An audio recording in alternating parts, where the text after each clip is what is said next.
So moving on to cloud and core banking. Traditionally, core banking has been an on-prem solution historically over many, many decades. And recently we've seen some moves of other applications in banking to cloud and core starting to follow. From a cloud perspective, there's still a lot of questions out in the industry around cloud banking. Why would an organisation move their core banking, the heart of the bank, to the cloud? Would you like to add something, Dylan? Yeah, thanks, Phillip. So look, I think there's a few things over there, and it's very similar to Peter. We want to try to get definitions out of the way.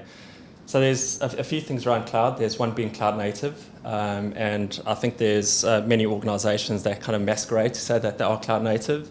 But when you kind of think about the definition of that and how we kind of define it, being cloud native is about designing, building, deploying and managing those applications and leveraging cloud-based services to deploy those apps, and things such as Kafka, etc., are all part of that suite of cloud native solutions, as opposed to cloud enabled, which is taking old platforms or old code and containerizing that and putting it in the cloud.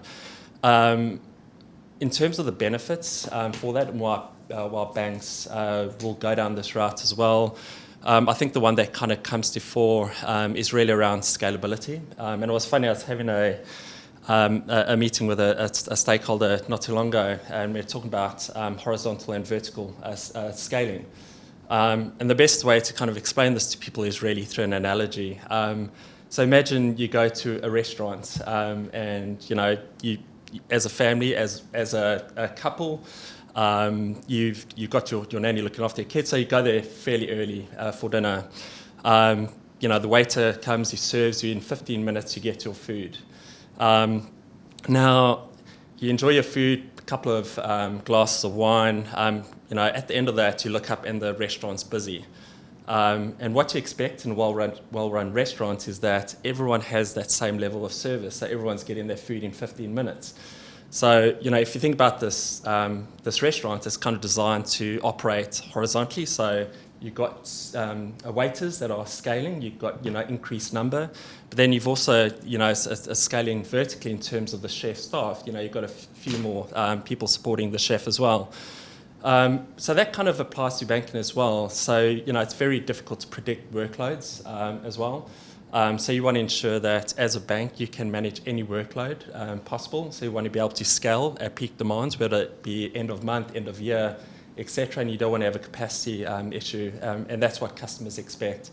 So, and if you think about the other benefits in relation to that as well, it's, back in the day when you had to buy infrastructure, you had to buy for those peak loads, and at the moment you only have to rent that infrastructure for that peak load. So I may just stop there and see if Fiona has anything else to add. Thank you very much. So banks must develop capabilities in the future of connectedness and this connected world that we live in. I believe, and from my experience, that cloud native solutions is essentially if you were to purchase something off the shelf.